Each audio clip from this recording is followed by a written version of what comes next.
வணக்கம் நண்பர்களே. இன்றைக்கு வீடியோக்குள்ளே நாங்கள் பார்க்க போகிறது, நாங்கள் ப்ரீடிங் பாக்ஸோ இல்லாட்டி பொட்டோ யூஸ் பண்ணுறோம். அதை யூஸ் பண்ணிவிட்டு சில ஆட்கள் என்ன செய்கிறாங்கன்னு சொன்னால், ஒரு கேஜ் வந்து செட்டப் பண்ணும்போதே ப்ரீடிங் பாக்ஸை இல்லாட்டி பொட்டாக இருந்தாலும் உள்ளே வச்சு ஃபிட் பண்ணிடுறாங்க. பேர்ட்ஸுகளை வந்து அதுக்குள்ளே போட்ட பிறகு ப்ரீடிங் பாக்ஸையோ இல்லாட்டி பொட்டையோ கலட்டி வெளியெடுக்காத மாதிரி அப்படியே வந்து ஃபிக்ஸ் பண்ணிடுறாங்க. இப்படி நீங்கள் ஃபிக்ஸ் பண்ணுறதால பிரச்சனை இல்லை. ஆனால் நீங்கள் எடுத்து ஒரு ப்ரீடிங்க்கு பிறகு நீங்கள் வந்து க்ளீன் பண்ணாட்டி என்னென்ன பிரச்சனைகள் வரும்னு நான் ஒவ்வொன்றா சொல்கிறேன். ஏன் இந்த வீடியோன்னு சொன்னால், நிறைய பேர் கமெண்ட் செக்ஷனில் கேட்குறாங்க, தங்களோட பேர்ட்ஸுக்கு வந்து நிறைய பிரச்சனைகள் வருது, என்ன காரணம் உண்டு, அதுக்கான விளக்கம் தான் இது. இந்த வீடியோ நீங்கள் ஸ்கிப் பண்ணாமல் பாருங்கள், உங்களுக்கு கொஞ்சம் தெளிவான விளக்கமாக இது இருக்கும். என்னென்னு சொன்னால், நாங்கள் வந்து ஒரு பேர்ட்ஸை வந்து ப்ரீடிங் பண்ணுறோம்னு சொன்னால், அந்த பேர்ட்ஸ் வந்து கேஜை நாங்கள் எப்போயுமே வந்து க்ளீன் பண்ணிக்கொள்வோம். ஏன்னு சொன்னால், இருக்கக்கூடிய அழுக்குகள் வந்து பேர்ட்ஸோட கழிவெல்லாம் எங்களுக்கு கண்ணால் பார்க்கக்கூடிய மாதிரி இருக்கும். அதனால் வந்து நாங்கள் கேஜை எப்பயும் வந்து க்ளீனாக வச்சுக்கொள்வோம்.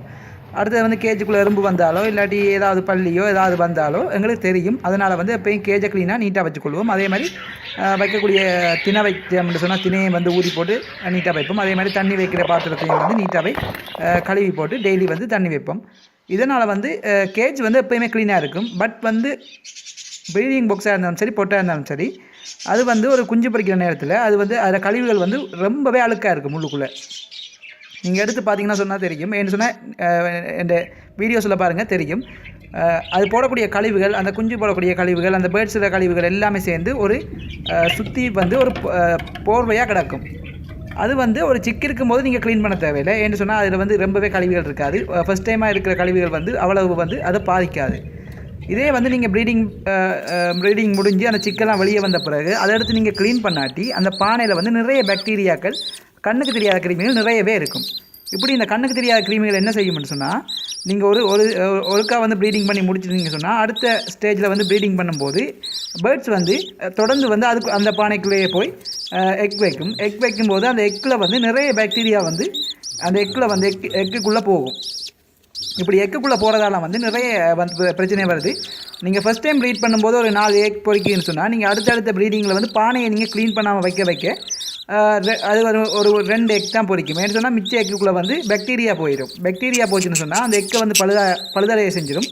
அதே மாதிரி எக்கை வந்து கால்சியம் அதெல்லாம் வந்து அரிச்சிடும். அதனால் வந்து ப்ரீடிங் வந்து உங்களுக்கு நல்லா இருக்காது. அதனால் வந்து பேர்ட்ஸும் வந்து அவ்வளோ ஹெல்த்தியாக இருக்காது. அதே மாதிரி சிக்கு வந்து ஒரு குஞ்சு வந்து பொறிச்சின்னு சொன்னால், அந்த குஞ்சுக்கு வந்து அதில் உடம்பு வந்து ரொம்பவே வந்து சாஃப்டாக இருக்கும் குஞ்சு உடம்பு. அதனால் வந்து உடம்புக்குள்ளே வந்து நிறைய பாக்டீரியாவுக்கு உள்ளே போகிறதால அதில் வந்து ரெக்கைகள் வந்து கூடுதலாக வளராமல் இருக்கும். நீங்கள் 2-3 ப்ரீடிங் பண்ண பிறகு அதில் ரெக்கைகள் வந்து வளராமலே இருக்கும். ஏன்னு நிறைய பேர் கமெண்ட் செக்ஷனில் கேட்குறீங்க. அதுக்குரிய முக்கிய காரணம் வந்து பார்த்தீங்கன்னு சொன்னால், இந்த பறவைகள கழிவுகள் வந்து அதுக்குள்ளே இருக்கிறதால தான் வந்து அந்த கழிவு அதை உடலில் வந்து பட்டு அதில் தோலினூடாக உள்ளே வந்து பாக்டீரியா போகிறதால தான் ரெக்கை வளராது. அதே மாதிரி கண்ணில் பிரச்சனைகள், கண் திறக்காமல் இருக்கும்.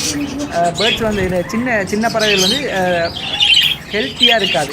அது முக்கிய காரணம் வந்து பார்த்தீங்கன்னா, அதுக்குள்ளே வந்து கழிவுகள், அதில் பாத்ரூம் கழிவுகள் வந்து நிறைய கழிவுகள் இருக்கிறதால தான் இந்த பிரச்சனை வருது. இதுக்கு நீங்கள் என்ன செய்யணும்னு சொன்னால், ஒரு ப்ரீடிங் முடிஞ்சிட்டு சொன்னால் அந்த பானையை கலட்டி நல்லா விம்பார் போட்டு நல்லா நீட்டாக கழுவிட்டு ஒரு நாள் நல்ல வெயிலில் காய விட்டுட்டு ஒருக்கா டிட்டோலில் வந்து ஸ்ப்ரே பண்ணிவிடுங்க. டிட்டோலை ஸ்ப்ரே பண்ணிவிட்டு அடுத்த நாள் நீங்கள் எடுத்து அந்த பானையை நீங்கள் போடுவீங்களா இருந்தால் அதில் இருக்கிற பாக்டீரியாலாம் ஃபுல்லாகவே வந்து அழிஞ்சிடும். அதுக்கு பிறகு ப்ரீட் ஆகும்போது அது வந்து புதுசாக வந்து ப்ரீட் ஆகும்.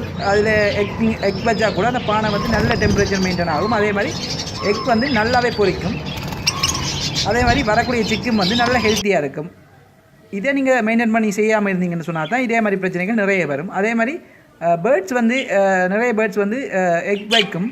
இப்போது நீங்கள் ஒரு ப்ரீடிங் பாக்ஸோ பொட்டோ வைக்கிறீங்கன்னு சொன்னால், ஒரு சோடிக்கு வந்து 3 நீங்கள் வைக்கணும். 3 ப்ரீடிங் பாக்ஸோ அப்படி பொட்டோ வைக்கணும். ஏன் நீங்கள் அப்படி வைக்கணும்னு சொன்னால், ஒரு பேர்ட்ஸ் வந்து ஃபஸ்ட் டைம் எக் வைக்கணும்னு சொன்னால், எக் வச்சு 23-24 நாளில் குஞ்சு பொரிச்சிடும். அது குஞ்சு பொரித்து குஞ்சு வளர்கிறதுக்கு முன்னுக்கே அது அடுத்த எக் வைக்கிறதுக்கு ரெடி ஆகிடும். அப்படி ரெடி ஆகும்போது அதுக்கு இடம் பற்றாக்குறையால் சில நேரம் குஞ்சை வழியை தள்ளி விட்டுட்டு அந்த இடத்துல எக் வைக்கும்.